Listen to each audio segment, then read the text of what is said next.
أعوذ بالله السميع العليم من الشيطان الرجيم. بسم الله الرحمن الرحيم. الحمد لله رب العالمين وبه نستعين وصلى الله على محمد والطاهرين وعلى الله عليهم أجمعين من الآن إلى قيام يوم الدين آمين رب العالمين. يا صاحب الزمان أدلكني ولا تولكني. Une vidéo aujourd'hui que j'ai intitulée Des perles du livre Audition spirituelle et extase. Bien entendu, perles là, puisque c'est le livre de Abu Hamid al-Ghazali, Soufi.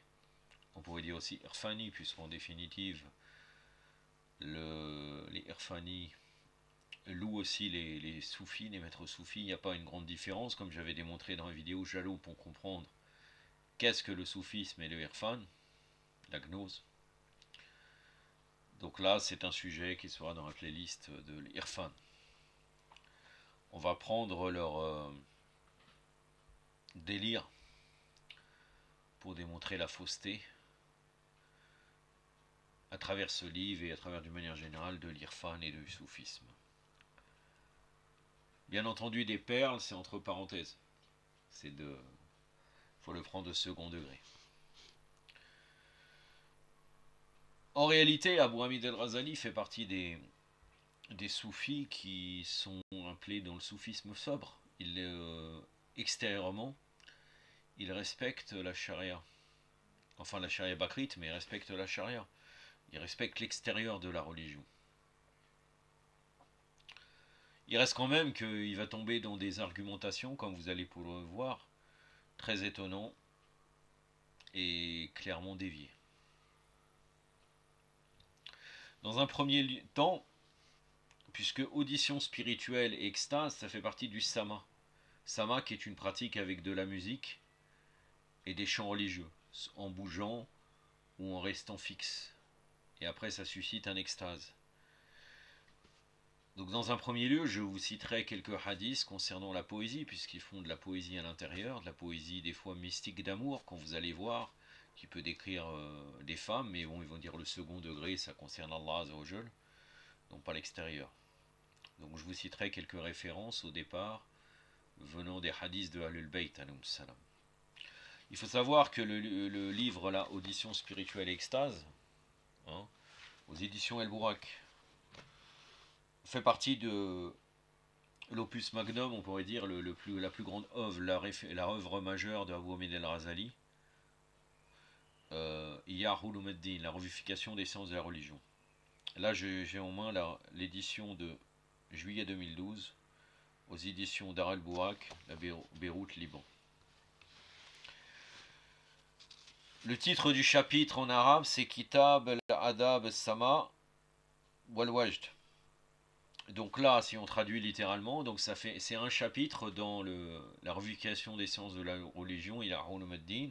Si on traduit d'une manière littérale, puisque là le titre a été appelé Ima Audition spirituelle extase, on dirait le livre du comportement dans le sama, c'est-à-dire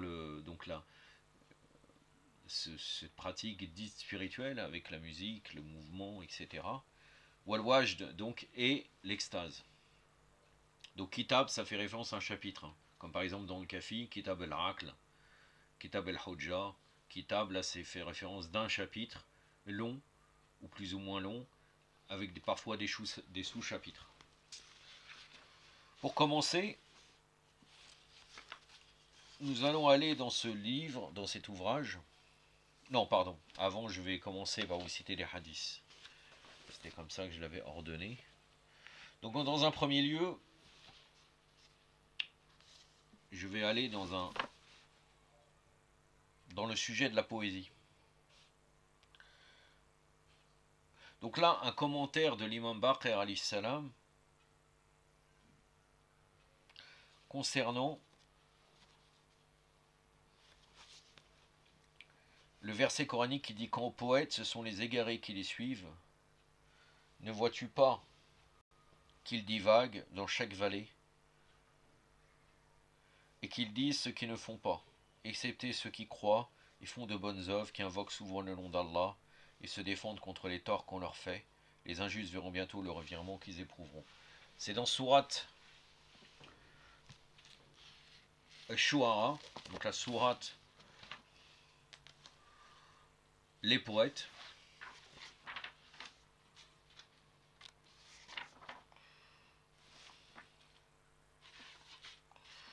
Le verset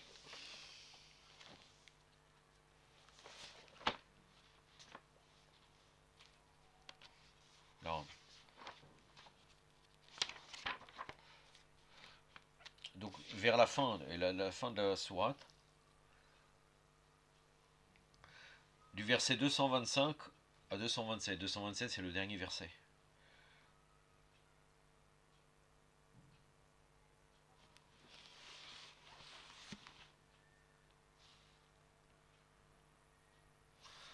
En entier. Ba'da a'udhu billahi samir al-alim minash shaitanir rajim.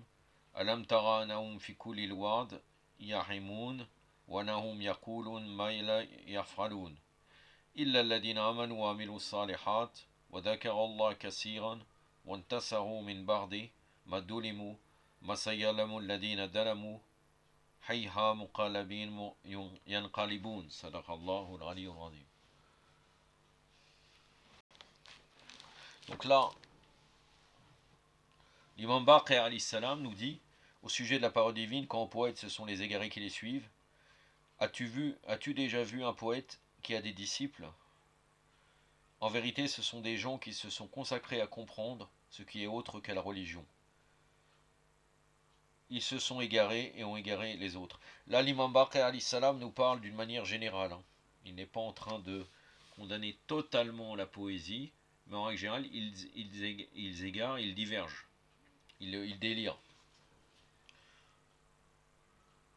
Ce sont des gens qui se sont consacrés à comprendre ce qui est autre que la religion. Par conséquent, ils se sont égarés et ont égaré les autres. Et parfois, même la poésie bascule, même quand on parle de poésie religieuse, parfois on rentre maintenant dorénavant dans des termes qui n'ont pas lieu d'être concernant l'Irfan, on copie des fois leurs termes, en particulier chez les Iraniens, pas tous les Iraniens, mais les poètes iraniens, par exemple de l'Atmiyat, ça bascule souvent vers le concept de parler d'une femme indirectement, tout en parlant de l'imam, etc., etc. De la même manière que les poésies mystiques de Hafez ou autres, consorts. Et parfois, on arrive à développer, à parler de choses qui reflètent comme quoi on est courageux, quelque chose comme ça, alors qu'en fait, ça n'a pas lieu d'être. On doit discuter, en fait, de ne pas faire notre éloge, rester toujours dans la croyance, et si on fait de la poésie, rester toujours dans les louanges, par exemple, des Ahlul Bayt, alayhim salam, ou Allah Azza wa Jal. Le hadith est dans Ma'ani al-Akhbar, page 385, le hadith numéro 19. Nous allons aller maintenant dans quelques hadiths concernant la musique.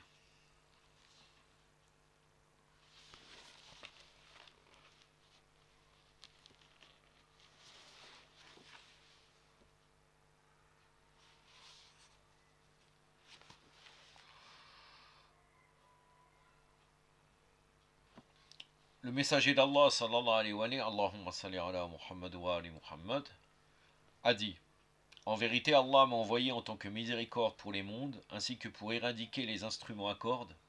Regardez, mes frères et sœurs, les flûtes et les pratiques de l'époque pré-islamique de l'ignorance. Bien entendu, après vous allez comparer avec les propos d'Abu Hamid al-Razali sur ce sujet, et même les hadiths venant de Bukhari et Muslim, avec Aïcha et les Éthiopiens, le prophète, etc., etc. Des hadiths qui nuisent à la sacralité du prophète. Comment le prophète dit cela? Dans la réalité, le prophète, notre prophète, puisque vous savez très bien qu'en vérité on n'a pas du tout la même conception du prophète que chez les Mukhalifin, et dans un autre côté, il y a des majlis de musique, etc., de danse devant le prophète, sallallahu alayhi wa alayhi.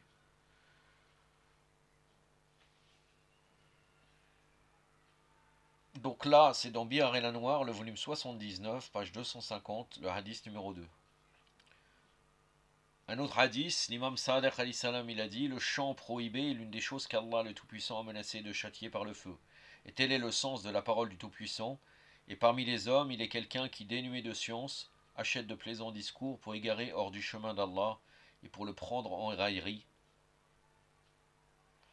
Ceux-là subiront un châtiment avilissant. Je vais aller vers le verset coranique.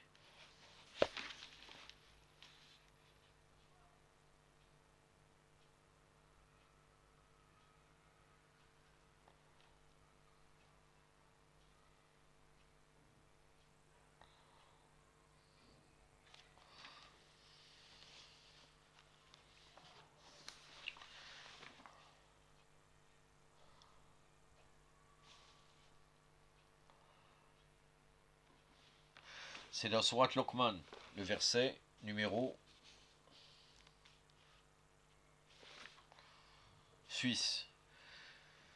بعد أعوذ بالله السميع العليم من الشيطان الرجيم ومن الناس من يستغي اللهو حديثا ليضل عن سبيل الله بغير العلم ويتخذ حزوا أولئك لهم عذاب المهين صدق الله العلي العظيم. La lahwa ou lahu, ce sont les futilités. Et dans les futilités, il y a bien entendu cette musique.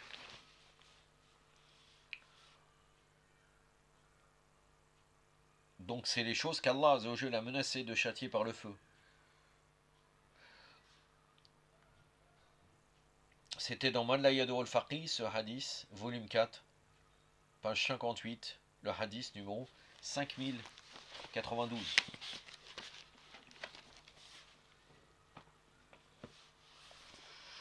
Un autre hadith, le prophète sallallahu alayhi wa alayhi, Allahumma salli ala Muhammad wa ali Muhammad, a dit, la musique prohibée est l'incantation de l'adultère, Allahu Akbar, puisque ça entraîne à la lascivité, la danse, etc., etc.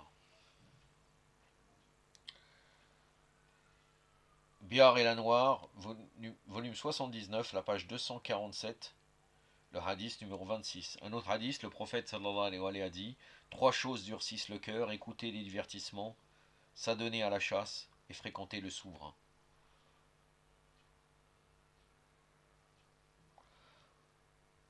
Bihar et la Noire, toujours le volume 79, la page 252, le hadith numéro 6.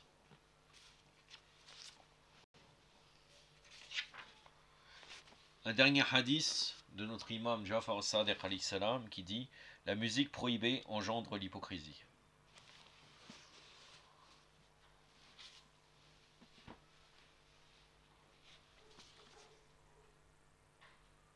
C'était dans Bihar et la Noire, toujours le volume 79,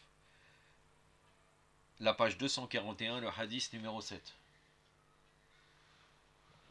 Donc à travers cela, nous pouvons voir clairement la problématique de manière générale de cette pratique qui serait le sama, puisqu'elle contient de la musique interdite. Pour commencer, dans le livre de Abu Hamid el-Razali, je vais vous choisir une parole d'exagération et peut-être même de mensonge, ils sont toujours dans les contes, qui posent vraiment problème, pour donc montrer que vraiment ces égarés, de par leurs références, sont complètement à côté de la plaque, on peut dire. À la page 18,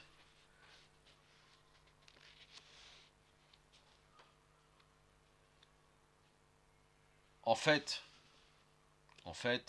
parce qu'il faut que je remette dans le contexte, puisque parfois je vais citer des textes, pour ne pas dire que Abu Hamid el-Razali, pour faire la part des choses, ce n'est pas parce que je suis contre ce qu'il raconte, que je ne vais pas essayer d'avoir une attitude d'équité.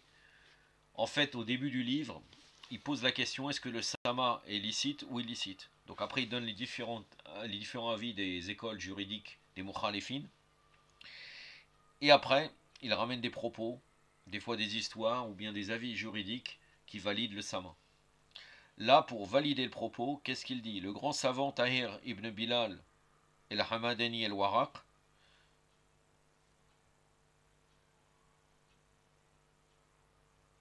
Là, dans le commentaire de bas de page, il dit qu'il a été non identifié.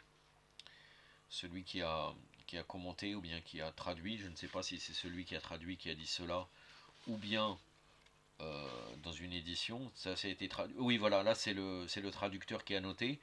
Le traducteur c'est Hassan Boutaleb. Donc je me trouvais en retraite spirituelle dans une mosquée du littoral de Jeddah, donc dans la péninsule arabique mohammedienne. J'y vis un jour un groupe en retrait qui déclamait des vers et d'autres qui écoutaient. Je formulais des reproches en mon cœur et outré je pensais comment ose-t-il déclamer des vers dans une des maisons d'Allah. Cette nuit-là, je vis le prophète sallallahu alayhi wa alayhi en songe. Bon, il dit sallallahu alayhi wa sallam, comme vous savez. Il était assis au même endroit de la mosquée en compagnie d'Abu Bakr, el-Zindiq, la'natullah alayhi. Ce dernier déclamait des vers que le prophète écoutait. Donc là, Abu Bakr, soi-disant, dans ce rêve, il déclame des vers. Donc de poésie. Là, main posée sur sa poitrine comme s'il était en extase. Je me dis alors, je n'aurais jamais dû réprouver ces gens qui déclamaient et écoutaient des vers alors que l'envoyé d'Allah en écoute et qu'Abu Bakr en récite. L'envoyé d'Allah se tourna alors vers moi et dit ceci est une vérité authentique, haqqun bil haqq, ou une vérité qui procède de la vérité, haqqun min haqq. Je ne suis pas certain de la formule utilisée. Posons-nous la question si vraiment il a vu le prophète sallallahu alayhi wa sallam. Après, c'est pas question qu'il affabulerait. Shaitan peut tout à fait prendre l'apparence de quelqu'un et dire je suis un prophète.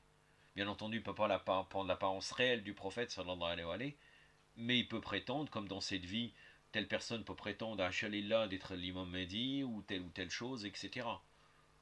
Prétendre et après, bien entendu, être en enfer, ça c'est un autre sujet, et attribuer un mensonge au prophète. Par exemple, des fois, il y a des gens qui mentent quand ils rêvent, mais là, c'est pas le cas. Là, on pourrait dire c'est une apparition de Shaitan, puisque comment le prophète serait avec Abu Bakr pour confirmer un élément de la religion?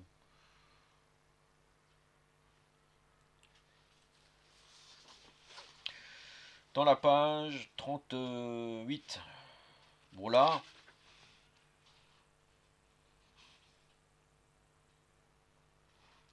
il va décrire les différents types de sama. Hein. À quel moment, en fait, on peut les faire?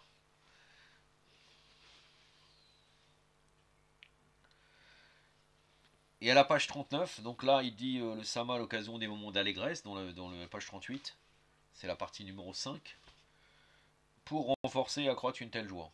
Donc là, il va ramener les hadiths venant des sources des mukhalifin. Vous allez voir, c'est lamentable. Et comment finalement, pour justifier, il va ramener ce type de hadith qui en vérité touche à l'atteinte du prophète sallallahu alayhi wa sallam, mais tout ça vient de Bukhari et Muslim. Des récits que vous connaissez normalement. Si vous connaissez comment montrer que même que le prophète qui prétende, ce n'est pas le même prophète. Ou si c'est le même prophète, il n'a aucun rapport avec nous. Pour nous, le prophète est infaillible, vous allez voir ce qu'il fait. Donc c'est ce que l'on peut voir dans deux traditions attribuées à la mère des croyants, la mère des débauchés, Aïcha, qui a dit le prophète, sallallahu alayhi wa sallam, Allahumma salli ala Muhammad wa ali Muhammad, me cachait sous son manteau afin que je puisse assister au jeu des abyssins avec leurs javelots dans la mosquée. Nous restions ainsi jusqu'à ce que je m'en lasse. On peut imaginer que ces abyssins sont peut-être torse nu. Je ne suis pas sûr qu'ils ont vraiment un vêtement légal. Mais bon, on va dire qu'ils ont un vêtement légal, ça change rien. Nous restions afin que je m'en lasse. La jeune fille que j'étais adorée s'amusait, mais dont je vous laisse imaginer. Bon, ça, à la limite, après, dans la mosquée, un spectacle, c'est quand même problématique. Je vous invite à revenir sur la jurisprudence de la mosquée, que très souvent on croit, on confond Sénia avec mosquée, alors que la mosquée dans la charia a vraiment un statut spécifique sacré, qui fait qu'il y a beaucoup de choses qu'en vérité on ne peut pas faire. Il est évident que ce type de choses est prohibé dans une mosquée. Et là, c'est la mosquée du prophète, sallallahu alayhi wa sallam. Notre jurisprudence vient des attitudes et des paroles du prophète sur la mosquée. Et des imams, alayhi salam. Là, Abu Hamid Razali dit, c'est-à-dire si elle passait du temps à regarder le spectacle, Bukhari et Muslim rapportent aussi dans leur recueil cette autre tradition où Aïcha relate que durant les festivités de la fin du pèlerinage, Abu Bakr, l'arnatullah alayhi, lui rendit visite. Il trouva chez elle deux jeunes filles qui jouaient du tambour et qui battaient la mesure en présence du prophète sallallahu alayhi wa sallam. Là, vous allez voir, c'est comme si Abu Bakr et plus respectueux et plus sensible pour respecter les lois d'Allah que le prophète. Celui-ci était enveloppé dans son manteau. Voilà, ces deux jeunes filles qui jouent du tambour. Abou Bakr les réprimanda, le prophète découvrit alors son visage, il lui dit Abou Bakr, laissez donc, ce sont des jours de fête. Tradition rapportée par Muslim et Bukhari. Dans d'autres versions, Aïcha, l'arnatullah alayha, raconte que le prophète, sallallahu alayhi wa sallam, la cachait dans son manteau pour qu'elle puisse assister au jeu des abyssins avec leurs javelots dans la mosquée. En fait, c'est comme un jeu, c'est-à-dire on la cache, c'est comme si donc elle avait rien à faire là, et le prophète la cache. Pourquoi il la cache, je ne sais pas. Omar les réprimanda, c'est-à-dire Omar il se permet de réprimander le prophète sallallahu alayhi wa sallam. Et le prophète leur dit alors, ô Banu Arfida, vous êtes en sécurité. Concernant le premier hadith sur les deux jeunes filles avec Aïcha, une tradition similaire apportée par Amr ibn Haris, d'après Ibn Shihab, mentionne qu'elles chantaient et battaient la mesure. Dans la tradition rapportée par Abu Taher, d'après Ibn Wab, Aïcha raconte, par Allah, j'ai vu l'envoyé d'Allah se tenir devant ma porte pendant que les abyssins jouaient avec leurs javelots dans la mosquée. Il me couvrait de son vêtement ou de son manteau, afin que je puisse les voir jouer. Il me portait ainsi jusqu'à ce que j'en ai assez. Donc ça c'est rapporté par Muslim. Elle raconte encore qu'elle jouait fréquemment avec des filles chez le prophète. Je vous laisse encore une fois prendre en compte que vous voyez la vision que les mukhalifines à travers leur hadith donnent du prophète. C'est-à-dire en fait passer un moment avec éventuellement de la musique, un petit moment, un spectacle, il n'y a pas de problème. Alors que vous avez vu les hadiths qui parlent du larou, les choses futiles. Il a classé la musique notamment dans le larou. En réalité, même si on cherche un ulama, vous allez trouver que le larou c'est toute chose qui nous éloigne du dhikr d'Allah azawajal. Ça ne veut pas dire que certains actes sont pas mouba, autorisés, mais en réalité, dans une manière, si on veut, de purification, on n'a rien à faire avec ces choses-là.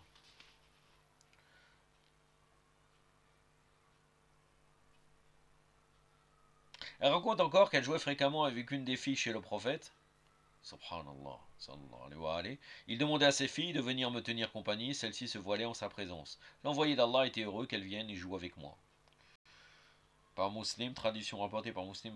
Sincèrement, en réalité, si on examine bien sur différents sujets la vision qu'ils ont les mukhalifines du prophète, on a l'impression que c'est un espèce de prince mondain qui est là, c'est pas ce qu'il fait telle chose, des amusements, il n'y a pas de problème.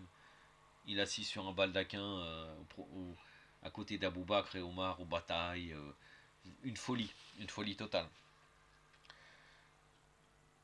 Dans une tradition, le prophète sallallahu alayhi wa sallam lui a demandé un jour où elle jouait avec ses amis. Qu'est-ce donc que cela? Ce sont mes filles, répondit Aïcha. Qu'est-ce donc que je vois au milieu? C'est un cheval. C'est-à-dire qu'il s'amuse avec elle comme... Mais qu'a-t-il sur le dos? Des ailes. Le cheval ailé, s'étonna le prophète. Il s'étonne. Hein. Il s'étonne. Il ne connaît pas. Le pauvre. Il a besoin d'Aïcha, l'arnatullah alayha, pour l'informer. N'as-tu pas entendu dire, répliqua Aïcha, que Salomon, Soleiman, fils de David, salawatullah alayhima wa afdala salat ala Muhammad wa ali Muhammad, possédait des chevaux avec des ailes. L'envoyé d'Allah se mit alors à rire, à tel point que l'on pouvait voir ses canines. Il rit, hein, c'est pas il sourit. Chez nous, il sourit. Il sourit légèrement. Il va faire ha ha ha ha ha, je ne sais pas. Il rit là. Cette anecdote, selon nous, illustre l'habitude qu'ont les enfants de façonner des formes avec de l'argile et du papier sans compléter la forme, ainsi que le rapport diverses traditions au sujet du cheval en papier qui avait des ailes. Dans une autre tradition, Aïcha rapporte l'envoyé d'Allah sallallahu alayhi wa sallam rentra alors que j'étais en compagnie de deux jeunes filles qui chantaient des airs de Boaz. Boaz, c'est des chants relatant les faits de la bataille de Boaz entre les tribus de Hawz et Khawaj. Il s'allongea sur son lit, détournant son visage. C'est alors qu'entra Abu Bakr, l'arnatullah alayha, ils ont marqué radiallahu, l'arnatullah alayhi. Il me gronda, s'écriant le chant du diable dans la demeure de l'envoyé d'Allah. L'envoyé d'Allah se tourna alors vers lui et dit laisse-les. Lorsqu'il ne prêta plus attention, je fis signe aux filles et celles-ci s'en allèrent. C'est-à-dire que là, même Abu Bakr, il identifie que c'est les chants du diable. Et là, le prophète, non, laisse-le, il s'amuse, Aïcha s'amuse, il n'y a aucun problème. C'est pas grave, marlich, comme ils disent les madames, marlich. Tradition rapportée par Muslim et Bukhari. Elle raconte aussi un jour de fête, les Noirs jouaient avec leurs boucliers et leurs lances. Je demandais à l'envoyé d'Allah où il me dit, sallallahu alayhi wa sallam, où il me dit, désires-tu regarder? Oui, répondis-je. Il me plaça alors derrière lui, joue contre joue, et leur dit, continuez, Banu Artifa. Est-ce que vous avez l'impression d'un prophète qui là, il est en public, il le voit, hein, il a été rapporté, hein, il est dans la mosquée, un jour de fête, il y a du monde, et puis il est comme ça, collé, joue contre joue avec sa femme. Lorsque je m'en lassai, il me demanda, non, il répondit, je me place derrière lui, joue contre joue, et leur dit, continuez, Banu Ardifa. Lorsque je m'en lassai, il me demanda, tu en as assez vu? Oui, répondis-je. Il me dit alors de m'en aller. Dans la version rapportée par Muslim, Aïcha décrit la scène en ces termes, je posais ma tête sur son épaule et me mettais à les regarder, jouer jusqu'à ce que, lassée et satisfaite, ce fut moi qui demandai de partir. Toutes ces traditions figurent dans les deux recueils, donc là c'est Abou Hamid el-Razeli qui commente.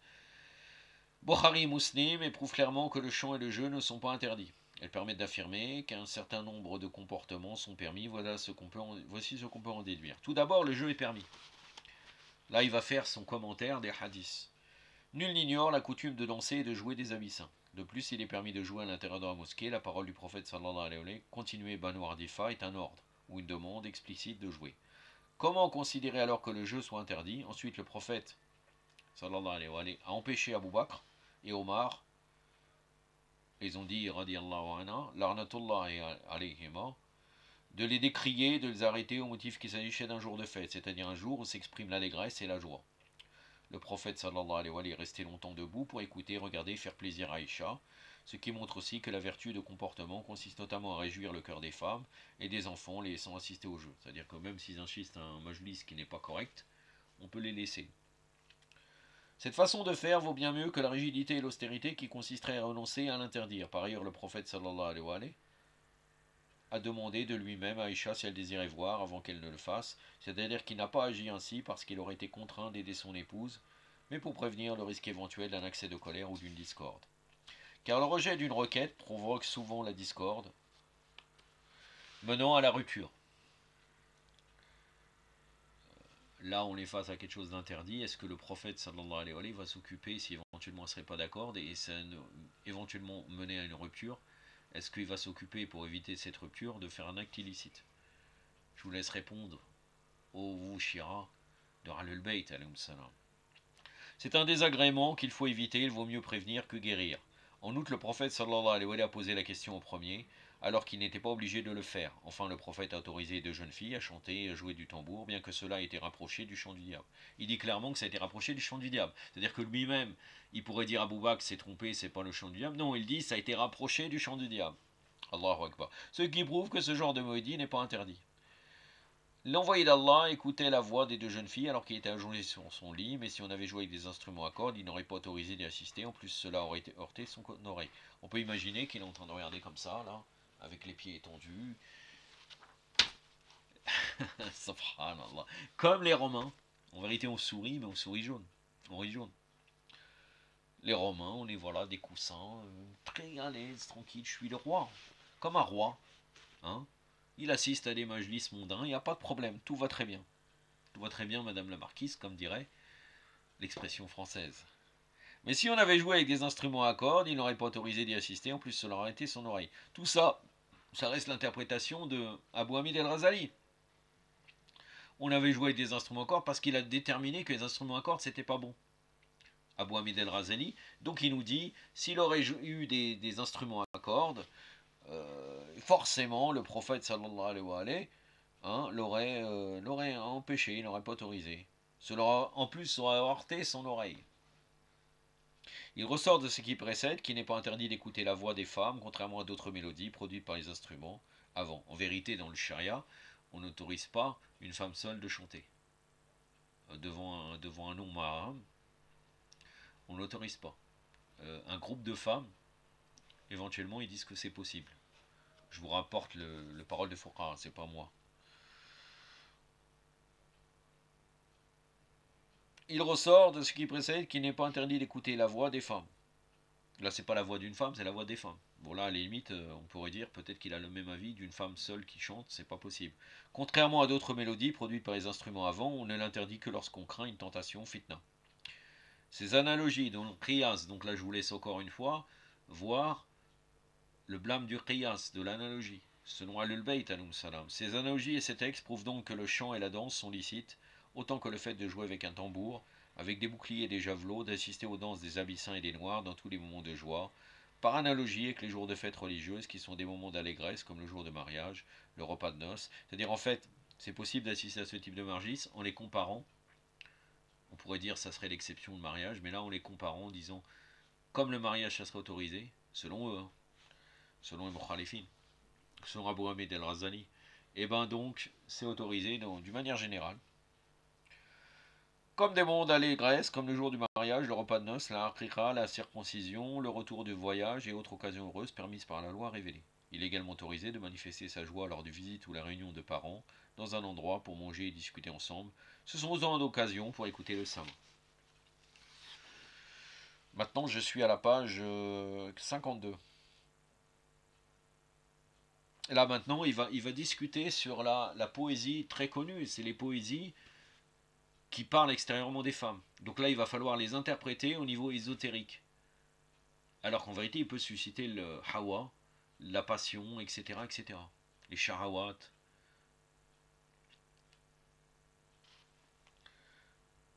Donc là, c'est exactement pareil que quand Hafez ou d'autres, hein, tous ces poètes monharef, déviés iraniens, chantent sur les femmes.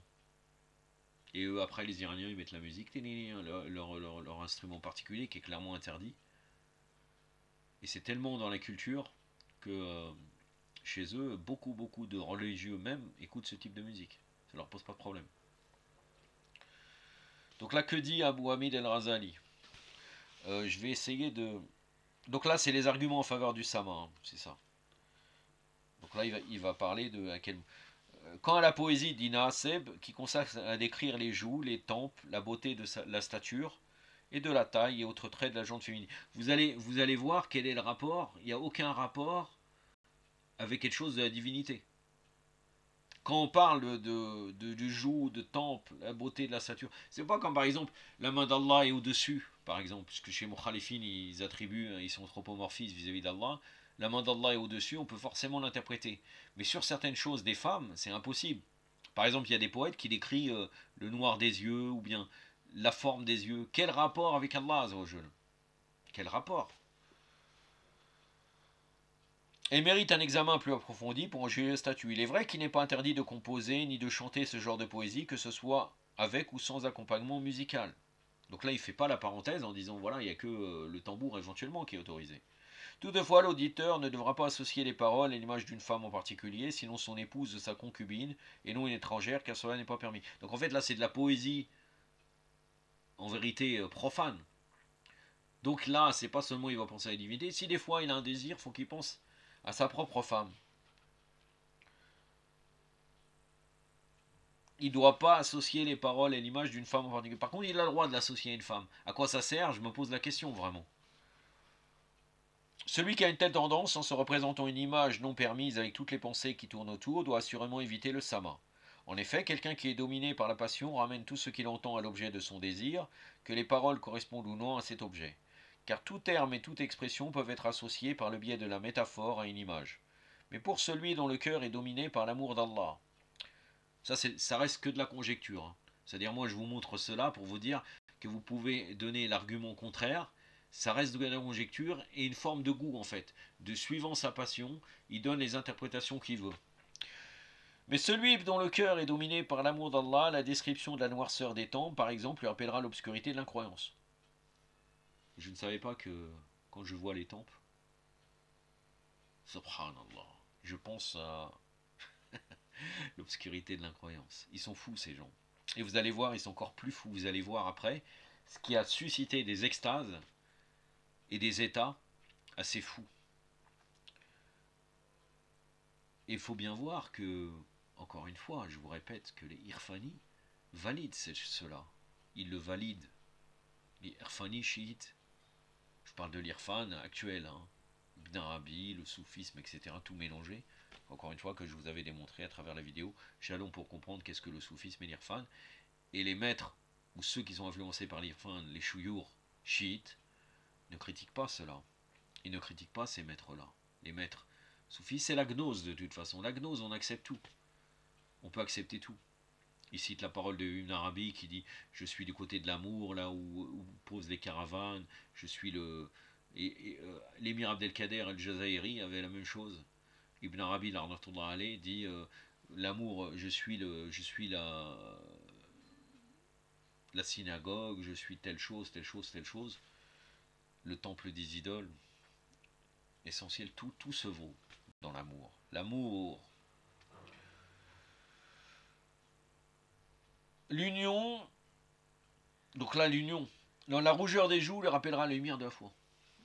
Est-ce que là, vous pensez à la foi quand vous voyez des joues? Allahu Akbar. Allahu Akbar. L'union évoquera pour lui la rencontre avec Allah. Donc là, l'union, la relation sexuelle. Hein. La rencontre avec Allah, il comprendra la séparation de l'aimé comme étant le voile qui le sépare d'Allah, lui et ceux qui sont refoulés. L'évocation des gardiens qui troublent la quiétude de l'union amoureuse lui rappellera les obstacles de ce monde et ses affres qui dérangent l'intimité constante avec Allah. Et aussi en réalité, en quoi on doit être uni à Allah. C'est typiquement le sujet du fana, l'annihilation en Allah. On devient une divinité. Et c'est comme ça qu'on arrive au Wardat al-Moujoud, propagé par Ibn Arabi. Toute chose, l'existence est une, et toute chose est l'existence. Il n'y a pas de relation entre adorateur, adoré, il n'y a pas de différence, et ils ont des poésies sur cela. Des poésies et des propos, des irfani. Pourtant, Allah Azzawajal, dans le Coran, il parle de 2, il parle de 3, il parle de 4. Vous pouvez les chercher à quel moment, vous cherchez un lexique, vous cherchez les chiffres qu'il y a dans le Coran.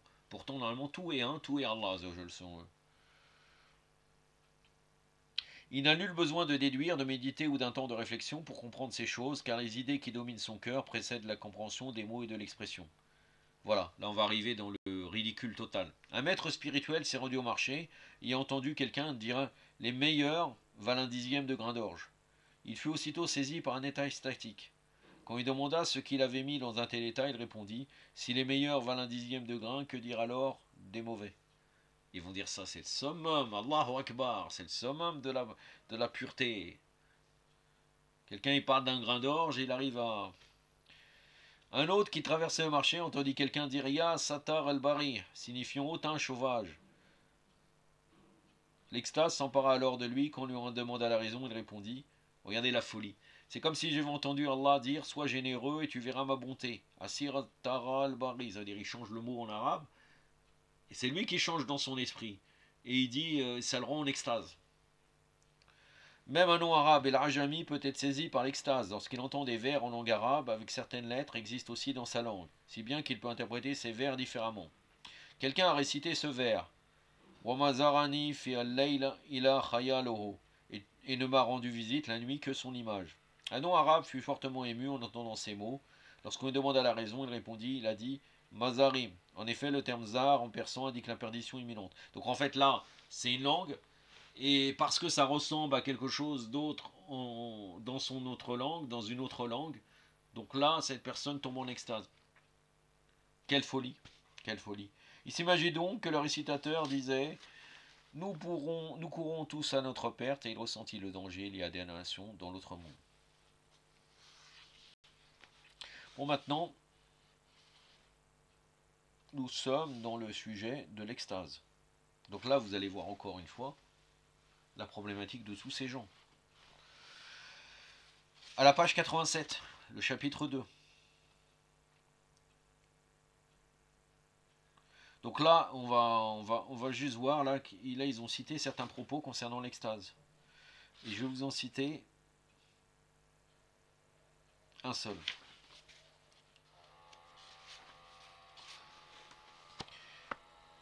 Abu Hassan ad-Darraj a dit à propos de ce qu'il a trouvé dans le Sama. Le wajd ou extase est l'expression qu'on trouve dans le Sama. Le Sama m'a fait tourbillonner. Regardez bien ce qu'il dit. Si c'est pas ça des paroles de coffre, vous m'en direz des nouvelles. Regardez ce qu'il dit et qu'est-ce qu'il prétend. C'est ça qui est important. Parce que très souvent, les mystiques irfani, dans leur poésie, et pas seulement dans leur poésie, dans leurs propos, ils sont supérieurs à tous les prophètes. Ils sont presque même des divinités. Si c'est pas des zindeqa, l'hérésie, cela, c'est vraiment, c'est-à-dire, je ne sais pas ce qui passe par la tête de ces de ces irfani chiites pour accepter cela. Allahu Akbar. Donc là, le wajd ou extase est l'expression de ce que l'on trouve dans le sama. Le sama m'a fait tourbillonner, écoutez, autour des domaines de la splendeur.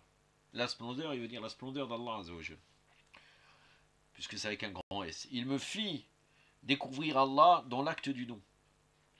Alors que généralement, Allah, même si Allah Azzawajal, comme décrit par nos imams, n'est pas un nom, quand on parle de Allah Azzawajal, c'est l'essence divine. Ce n'est pas les attributs divins qui sont interprétés autrement, il faut revenir au tahwil des attributs divins. Mais par exemple, l'imam Sadiq alayhi salam, il dit Nahnu asma'il husna, nous sommes les plus beaux noms. Les noms d'Allah Azzawajal sont les imams alayhi salam. Allah, c'est la divinité, on est obligé de lui donner un nom, mais ce n'est pas un nom, la divinité inconcevable dans l'esprit et inatteignable. C'est pour ça que nous avons les imams alayhi salam comme manifestation divine sur terre, pour approcher un sens, tout petit sens d'Allah Azzawajal, comment il fait avec sa création. Ils sont l'exemple des attributs divins, comme les imams alayhi salam sont le Coran parlant.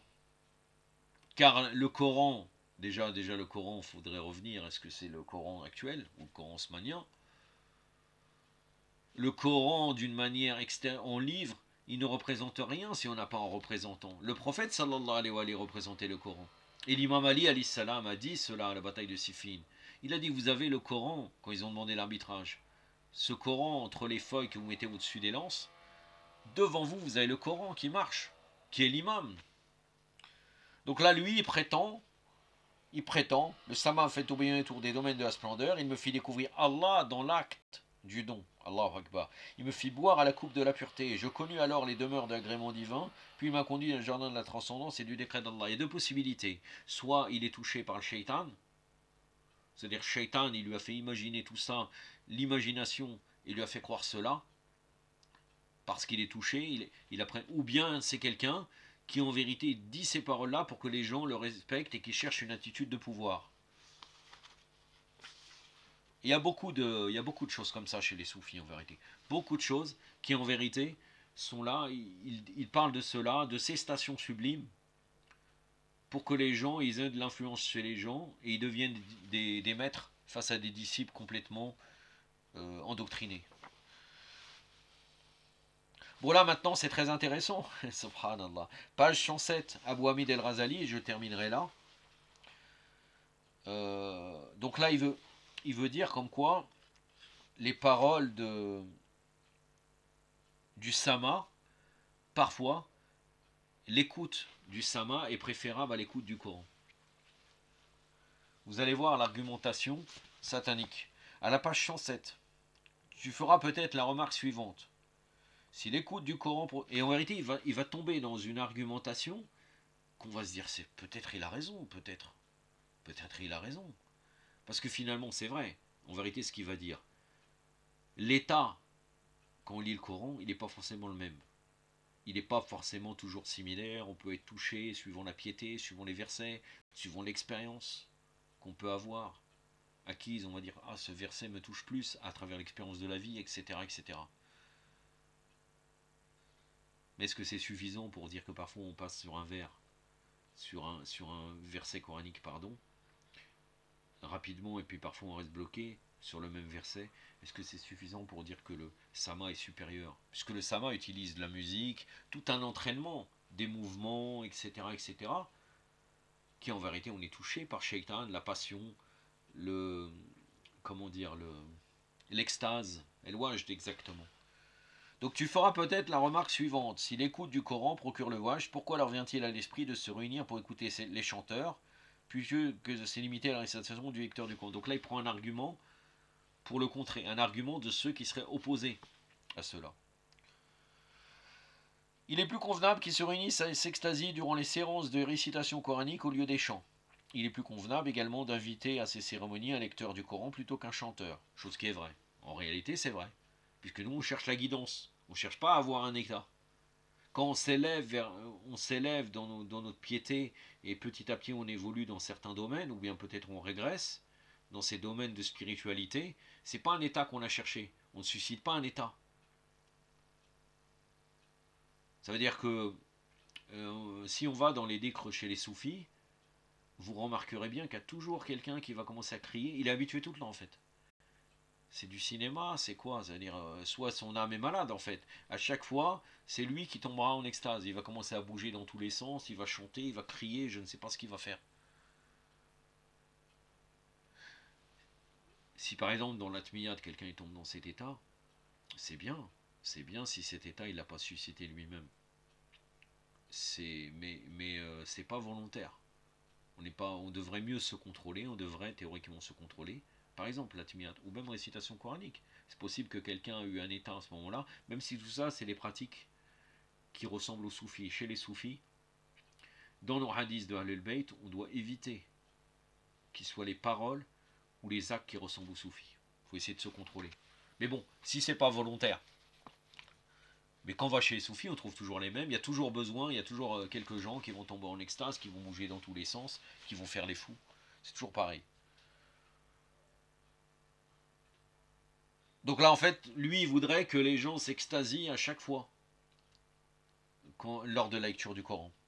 Il est plus convenable également d'inviter à ces cérémonies un lecteur du Coran plutôt qu'un chanteur, car la parole d'Allah est certainement éducativement bien meilleure que les chansons, bien entendu, puisque c'est la guidance. C'est un livre de guidance. Sache en réalité, donc là, Abu Hamid el-Razali répond à cette objection, à cet équivoque. Sache en réalité que le chant est plus stimulant pour le wajd. Donc là, pour le wajd, pour l'extase. On cherche un extase, on cherche un état. Et celui qui cherche des états, c'est un grand problème. Parce qu'en vérité, la plupart du temps, les mystiques cherchent à atteindre des degrés de piété. Leur objectif, c'est ça. C'est pas de se rapprocher d'Allah, c'est d'atteindre cela. Par exemple, des fois, quand on voit chez les Irfani, ils nous disent qu'une des manifestations de la piété, c'est le fait de sortir son corps, de sortir son âme de son corps. Mais quelle piété! Les hindous font cela. C'est un exercice d'entraînement et ils sortent l'âme de corps. Peut-être on dirait c'est faux, mais apparemment extérieurement c'est ce qui arrive. Et ils re-rentrent. C'est comme s'ils sont morts et reviennent. Avec des techniques sataniques, etc. Est-ce que c'est un signe de piété? Est-ce que le fait d'être en extase est un signe de piété? Allahu Akbar. Donc sache en réalité que le chant est plus stimulant pour le wajh que le Coran, et ce pour plusieurs raisons, 7 plus exactement. La première raison est que les versets du Coran ne correspondent pas nécessairement à l'état de l'auditeur et à son entendement et aux circonstances immédiates. En effet, celui qui est en proie à la tristesse, au désir, au remords, comment son état pourrait-il trouver une correspondance avec des versets comme Allah vous enjoint d'attribuer à celui qui est de sexe masculin une part égale à celle des deux filles, ou c'est autres, ceux qui accusent les femmes honnêtes. Par exemple là, Allah vous enjoint d'attribuer à celui qui est de sexe masculin une part égale à celle des deux filles, donc ça c'est l'héritage. C'est la sourate An-Nisa, la sourate des femmes, la sourate 4, verset 11. Ou ceux qui accusent les femmes honnêtes, donc là c'est la calomnie. Sourate 24, ça sourate 24 c'est sourate Nour par mémoire, la sourate de la lumière, sourate 24 verset 4. Et tous les versets qui traitent de l'héritage, du divorce, de l'application des peines et des lois, ce qui éveille le contenu du cœur, c'est ce qui lui correspond et l'affecte directement. Les poètes composent des vers par lesquels ils déclinent les états du cœur et qui ne réclament pour comprendre l'état dont ils traitent que la stimulation.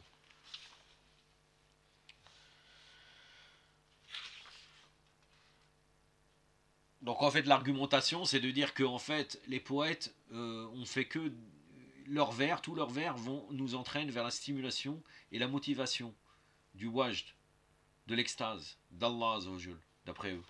Alors que le Coran, bien entendu, il y a des versets de charia.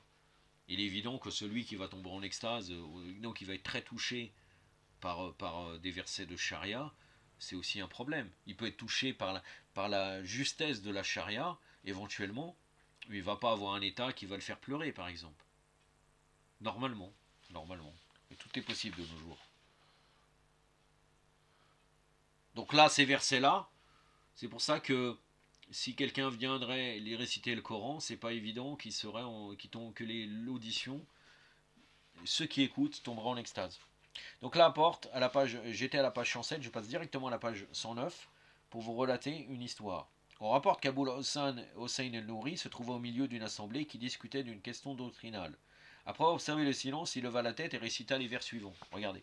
Une colombe roucoulant à l'aube, affligée, verse des larmes sur une branche qui balance. Se souvenant d'un compagnon et d'un moment de bonheur, la voilà qui pleure d'un chagrin qui alluma ma tristesse. Mes larmes lui ont peut-être fait perdre le sommeil, et les siennes m'ont fait perdre le mien. Je me plains sans parvenir à me faire comprendre d'elle, elle se lamente sans que je parvienne à la comprendre. Mais à travers le ton de sa voix, j'arrive à saisir son état, et à travers mon ton, elle perçoit mon état. Donc là, en fait, non mais regardez, c'est-à-dire, il peut avoir fait une poésie, une colombe qui roucoule, ça le fait pleurer en fait. Est-ce que c'est normal? Ah, ces mots, regardez après la suite. Allah, vraiment, on peut que sourire. Regardez ces histoires-là qui nous inventent, ces mythes et ces histoires. À ces mots, tout le monde se leva et sous l'effet de l'extase se mit à répandre en lamentation. Cette émotion intense n'était pourtant pas le résultat des questions intellectuelles dont ils discutaient, bien que le sujet fût sérieux et vrai. Donc maintenant, il parle de la deuxième raison. Donc la première raison, c'est de dire que le Coran ne va pas citer tout le temps des extases, alors que le verset coran, la poésie est faite pour ça. La deuxième raison, c'est que la plupart des gens connaissent le Coran par cœur et sont donc habitués à l'entendre. Or, l'émotion produite lorsqu'on écoute la première fois est plus intense que celle qui est produite lors de la deuxième écoute. Ça, c'est pas une évidence. Peut-être on peut lire la première fois le Coran, même un arabe. Hein, ils ont été touchés, effectivement, certains arabes, par la révélation du prophète, sallallahu alayhi wa alayhi, à travers les versets. Mais après, petit à petit, avec le temps, avec la connaissance, on peut être encore plus touché par certains versets coraniques qu'avant. Et surtout, on n'aura pas fait attention à certaines choses. Notamment quand on va intensifier notre compréhension d'après Muhammad wa Ali Muhammad. Allahumma salli ala Muhammad wa Ali Muhammad wa ajal farajahum wa na'am. Et ben là, on va dire, ah, ce verset, Allahu Akbar, on va être touché par ce verset parce qu'on va voir que ça concerne les Ahlul Bayt. Parce que nos imams alayhi salam nous ont enseigné que le Coran est descendu pour les Ahlul Bayt et aussi les ennemis de Ahlul Bayt alayhi salam. Donc on acquiert une nouvelle compréhension. Donc c'est pas la première lecture qui nous amène à ça. Donc son argument est tendancieux. Or, l'émotion produite lorsqu'on écoute la première fois est plus intense que celle qui est produite lors de la deuxième écoute, et peu s'en faut que l'émotion disparaisse la troisième fois. Si on demandait à celui qui s'émeut facilement de rentrer dans cet état avec un seul vers récité à des intervalles de temps réguliers et proches, pendant un jour, une semaine par exemple, il n'y parviendrait pas. Encore une fois, l'objectif de ces gens, c'est d'être toujours en extase en fait. À chaque fois, ils tombent en extase. C'est ça le but, finalement, d'après ce qu'il dit. Mais s'il le remplaçait par un autre vers, il éprouverait alors une émotion nouvelle dans son cœur. Ça, c'est pas une évidence. Ça reste de la conjecture. Même si le sens de ce nouveau vers est le même que le précédent. Car ce sont en l'occurrence les nouveaux mots et la tonalité différente par rapport au cas précédent qui évoqueront et toucheront son âme. Le lecteur du Coran ne peut pas changer tout le temps sa manière de le réciter parce que le Coran est circonscrit par sa nature même, puisqu'on ne peut rien y ajouter parce qu'il ne fait que le mémoriser et le répéter tel quel dans son intégralité.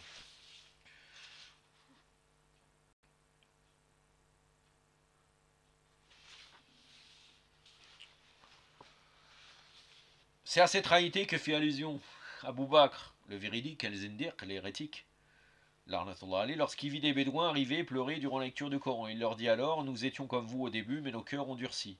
Il ne faut surtout pas croire par là que le cœur du véridique, donc là il fait l'éloge d'Abu Bakr, était plus dur que celui de ces bédouins rustes, ni qu'il était moins rempli d'amour pour Allah et pour sa parole que leur cœur. Si on demande à un Irfani qu'est-ce qu'il pense d'Abu Hamid al-Razali, il va dire c'est un grand maître. Après Abu Hamid al-Razali, je ne peux pas... il est dit qu'il a écrit un livre, Sir al-Alamin, où il dénonce Saqifa et qu'il serait devenu chiite à la fin. En réalité, il a servi la cause tout le long de Ilm al-Kalam, Bakrite, pour défendre le bakrisme. Et il est rentré dans le sujet du soufisme, un soufisme certes sobre, même si c'est un délire ce qu'il marque dans pas mal d'endroits. Donc je ne peux pas vraiment le blâmer trop. Mais en tout cas, son résultat de son œuvre, c'est d'avoir défendu toute sa vie le bakrisme. Peut-être qu'il a été pardonné par Allah Azzawajal. Et si vraiment il a découvert Muhammad wa Ali Muhammad, Allahumma salli ala Muhammad, il est évident qu'il a été pardonné.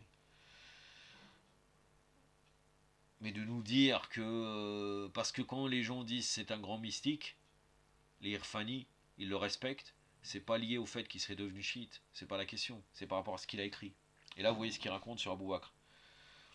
Donc là il dit, Il ne faut surtout pas croire par là que le cœur du véridique était plus dur que celui de ces bédouins russes, ni qu'il était moins rempli d'amour pour Allah et pour sa parole que leur cœur. Que non, en réalité, le cœur d'Abou Bakr était tellement habitué au Coran par la récitation et l'écoute fréquente que son effet avait diminué. C'est l'inverse, c'est l'inverse. L'imam Ali, alayhi salam, quand il lisait le Coran, l'imam Zayn al-Abidin, alayhi salam, hein, les pleurs de l'imam Zayn al-Abidin pour Ashura, ou l'imam Ali, alayhi salam, il était le summum de l'adoration. Il est évident qu'à chaque fois qu'il lisait le Coran, ou qu'il révisait, qu'il lisait le Coran, il était touché.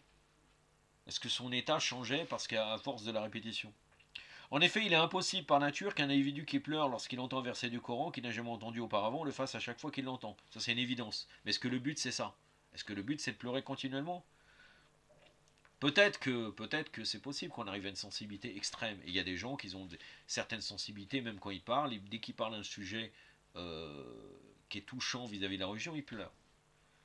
En espérant que ça soit pur, ce qu'ils disent. On ne peut pas cerner les cœurs, en espérant que ces gens qui pleurent dès qu'ils traitent un certain sujet sensible religieusement, ils pleurent, on espère que c'est le fond de leur cœur qui est décrit. Si c'est leur fond de leur cœur, il y a des gens différents.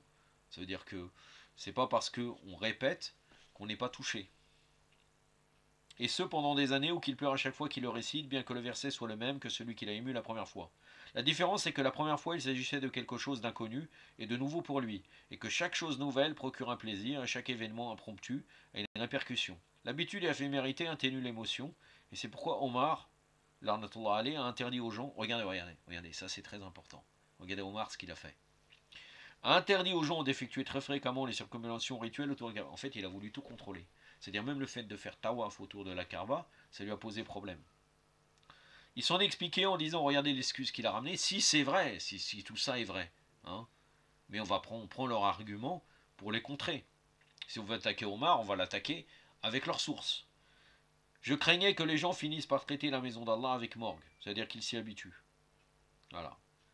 Ainsi, le pèlerin, qui arrive et qui voit la maison sacrée pour la première fois, se met à pleurer, crier parfois même s'évanouir lorsqu'on regarde son beau sur elle. Ça reste subjectif. Est-ce que tout le monde va crier et pleurer? On va être touché, c'est possible qu'on soit touché intérieurement, c'est mieux bien sûr. Si on pleure, dans les maqam des Ahlul Bayt aussi. Mais est-ce que ça montre aussi un agrément du ziyara qu'il a accepté? En tout cas, c'est pas forcé qu'à chaque fois qu'on voit la maison, le Bayt Allah el Haram, hein, Majid el Haram, la Kaaba, hein, qu'on va être touché, qu'on va se mettre à pleurer, crier, parfois même s'évanouir. Même si c'est la première fois, lorsque son regard se pose sur elle. Mais après un mois passé à la Mecque, cet état le quitte et ne ressent plus le même effet. C'est possible qu'en vérité, même après quelques temps, il est encore plus touché. Parce qu'entre-temps, il s'est purifié beaucoup plus, et avec la pratique, quand il reviendra à cet endroit-là, même s'il était, par exemple, il est exactement à la Mecque, par exemple, il est dans un hôtel ou quelque chose comme ça, si on va employer le langage de nos jours, contemporains, il est possible qu'avec le temps, il prend compte qu'il n'avait pas vraiment été touché, il revient à Bayt Allah el-Haram et il pleure. Donc ça reste un argument tendancieux. Mais après un mois passé à la Mecque, cet état le quitte et on ne ressent plus le même effet. Or donc si le chanteur peut composer des vers à tout moment, on ne peut jamais apporter un nouveau verset coranique. Et qu'en fait les versets, encore une fois, il dit que il avait dit ça tout à l'heure, comme quoi les poésies faites pour le Wajd, le Sama, sont faites pour cela, donc vous allez être touché tout le temps en fait. Et puis en plus il y aura du renouveau. C'est-à-dire le Coran est répétitif pour lui. La troisième raison tient au fait que les paroles rythmées par la poésie qui leur donnent saveur et harmonie ont un effet sur l'âme, car le son est à la fois agréable et rythmé et différent du son agréable sans métrique. Or si la métrique se retrouve dans la poésie, elle n'est pas présente dans le Coran.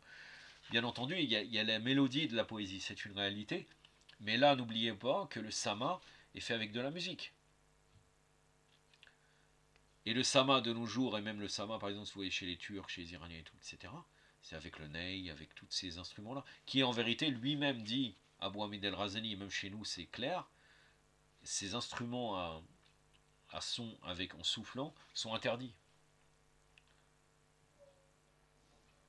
Donc ce n'est pas seulement le sujet de la poésie qui touche, c'est la musique qu'il y a derrière. Et c'est la même chose qui dans nos jours que pour des discours religieux, pour parfois de Dora, on met un fond de musique, un peu d'orgue. Parce qu'en vérité, on sera plus touché. Est-ce que c'est normal? Alors que normalement, on devrait être touché par ces paroles-là. Mais la musique fait un entrain. C'est un grand problème. Si le chanteur glisse sur un vers qui déclame, ne respecte pas la rythmique ou s'écarte du genre métrique auquel le poème appartient, le cœur de l'auditeur en sera troublé, son attention et son écoute seront faussées, et son tempérament en éprouvant une certaine aversion, n'y trouvant aucune harmonie. Et lorsque le tempérament éprouve du dégoût, le cœur se trouble et s'agite. Ainsi la mesure produit une certaine impression, et ce qui rend la poésie agréable. La mesure, oui, c'est uniquement la poésie. Mais encore une fois, très souvent, là si on parle du sama, il y a de la musique avec. Donc il y a la poésie plus la musique. La quatrième raison, c'est que la poésie rythmée produit un effet différent sur l'âme à travers des mélodies et des modes qu'on appelle le turuq ou dastanat. Et donc la dastanat, tout ça est relié sûrement à la culture persane, puisque Abu Amin el-Razabi était en particulier à Nishapur. Je pense même qu'il est né à Nishapur, juste à côté de Mashhad, donc dans la province de Tous en Iran.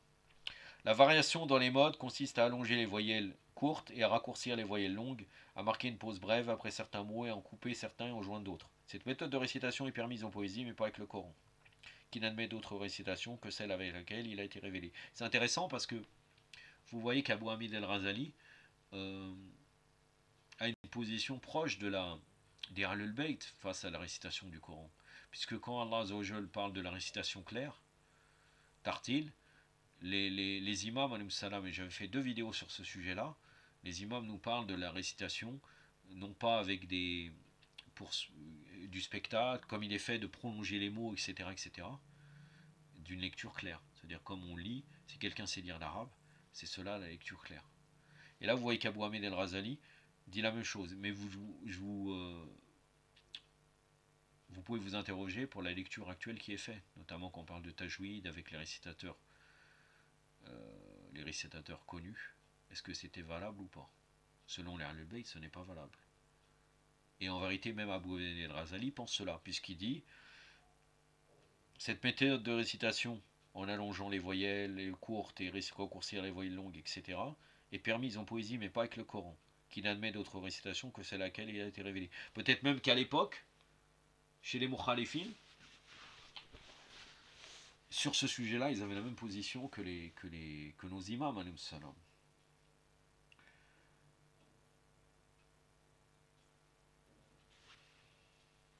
Il est interdit et détestable d'allonger, de raccourcir, d'interrompre, de joindre ou de couper des mots ou des versets d'une manière différente de celle qui est requise pour la lecture du Coran. Lorsque le Coran est récité tel qu'il a été révélé, l'effet produit par le rythme des mélodies s'estompe, lesquelles ont la particularité de produire un effet, même si le contenu n'est pas compris. Donc voilà, donc là il est encore en train de dire que la poésie et le rythme des poésies est meilleur pour le wajd, et on doit privilégier cela que le Coran. Si le contenu n'est pas compris, comme c'est le cas pour les instruments accordés avant et les autres... Lorsque le Coran est cité tel qu'il a été révélé, l'effet produit par le rythme des mélodies s'estompe, lesquelles ont la particularité de produire un effet même si le contenu n'est pas compris. Comme c'est le cas pour les instruments à cordes et avant, les autres sons inintelligibles. La cinquième raison, c'est que les mélodies harmonieuses sont renforcées par des rythmes et des sons mélodieux. Donc là, il confirme ce que je vous disais, et encore plus maintenant, de toute façon. Quand il parle du sama, c'est toujours avec de la musique. Et là, il dit, là, les mélodies harmonieuses sont renforcées par des rythmes et des sons mélodieux autres que les sons de la voix humaine. Donc là, il parle de la musique, tel que le son produit par une baguette sur un tambour, le dof et autres. Chacun de ces moyens est capable de provoquer une petite émotion. Donc encore le sujet problématique d'actuellement, les vidéos avec un son de musique, etc. Surtout quand c'est des choses religieuses, un shir qui parle ou autre. L'émotion sera d'autant plus forte que ces moyens, chacun produisant un effet particulier, seront réunis. J'avance un peu, j'avais été de... Là, je vous avais commencé de la page 109. Je saute pour arriver à la sixième raison. J'étais 109 à 112, 113. La sixième raison, c'est que le chanteur chante, parfois des vers qui ne correspondent pas à les situations de l'auditeur. Ce dernier ne les appréciera pas, les rejetera et demandera à en écouter d'autres. Il est clair que toutes les paroles ne correspondent pas toujours et nécessairement à toutes les situations. Si on se réunit à une occasion autour d'un lecteur du Coran, il se peut que celui-ci récite un verset qui ne correspond pas à la condition présente des auditeurs. Le Coran est un remède pour tous, quelles que soient les situations multiples et variées dans lesquelles ils se trouvent. Les versets évoquant la miséricorde sont un remède pour le craintif, et ceux évoquant le châtiment un remède pour le présomptueux qui se croit à l'abri. Mais il serait fastidieux d'entrer dans les détails à ce propos.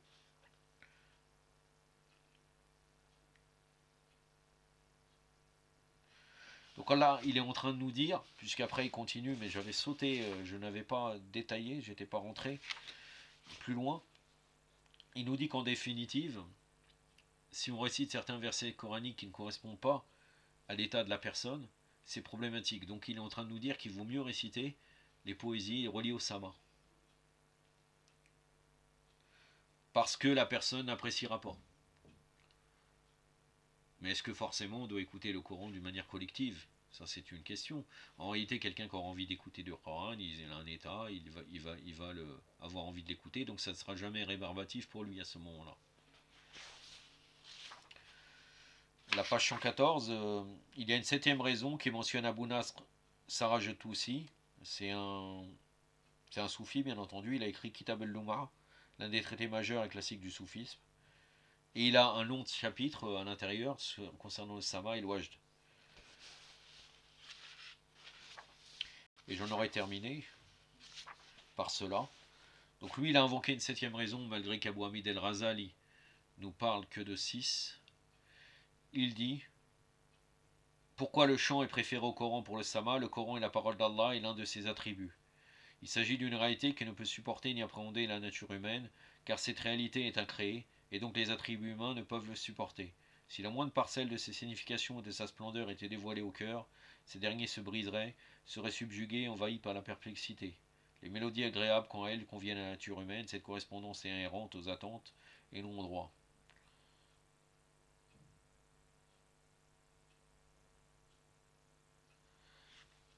La signification du Coran, c'est le Coran de l'imam, qui le détient. Ce n'est pas le Coran ottomanien qui va nous créer ces états. Peut-être dans certains versets c'est possible, et la signification personne ne l'atteindra sauf Muhammad ou Ali Muhammad, et on doit revenir au hadith de Ahlul Bayt sur cela. Les mélodies agréables, quand à elles conviennent à la nature humaine, cette correspondance est inhérente aux attentes et non au droit. Or la poésie satisfait les attentes et les plaisirs. Ça c'est intéressant, hein, les plaisirs. Alors que le prophète sallallahu alayhi wa sallam dit le meilleur djihad c'est combattre ses passions.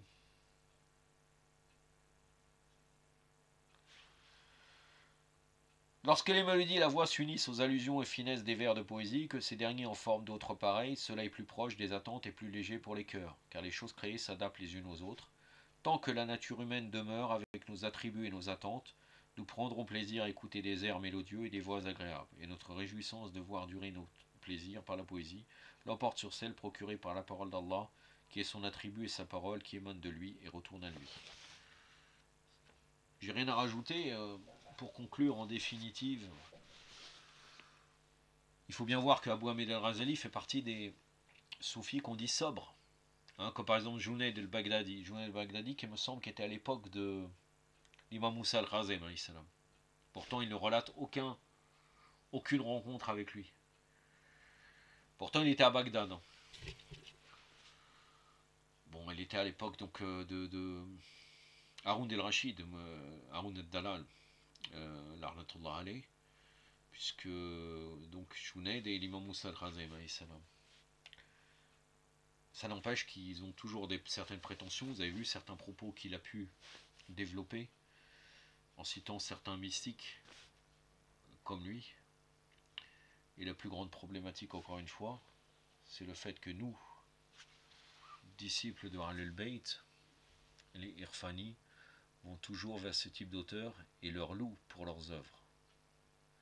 Et d'ailleurs, Mohsen Faïd el-Kashani, qui est l'auteur de Allahumma salli ala Muhammad wa ali Muhammad, Ma'ajat al-Bayda, il a pris la méthodologie de Ihya Ulumuddin, puisque ce livre-là vient de Ihya Ulumuddin, la réunification des sciences de la religion, pour faire la même version, mais d'une version de Ahlul Bayt alayhim salam. Malgré que Mohsen Faïd, rahmatullah alayh, était un Arbari. Hein, il a un Arbari qu'il avait fait Kitab al-Safi au départ, le Tafsir al-Safi, pour purifier nos tafasirs de l'influence des mukhalifin. Mais ça n'a pas empêché d'avoir une tendance légèrement mystique et de nous faire la version chiite de Abu Hamid al-Ghazali d'Ihya Ulumuddin et lui encore les Tarbari, mais encore une fois les Irfani ont toujours loué les maîtres soufis. Là vous avez un exemple, comme j'ai dit, des perles du livre Audition spirituelle et extase. Nous venons d'Ihya Ulumuddin. Aktafi bihadha al-qadr wa sallallahu ala Muhammadin wa atrati wa tahirin. Wassalamu alaikum wa rahmatullah.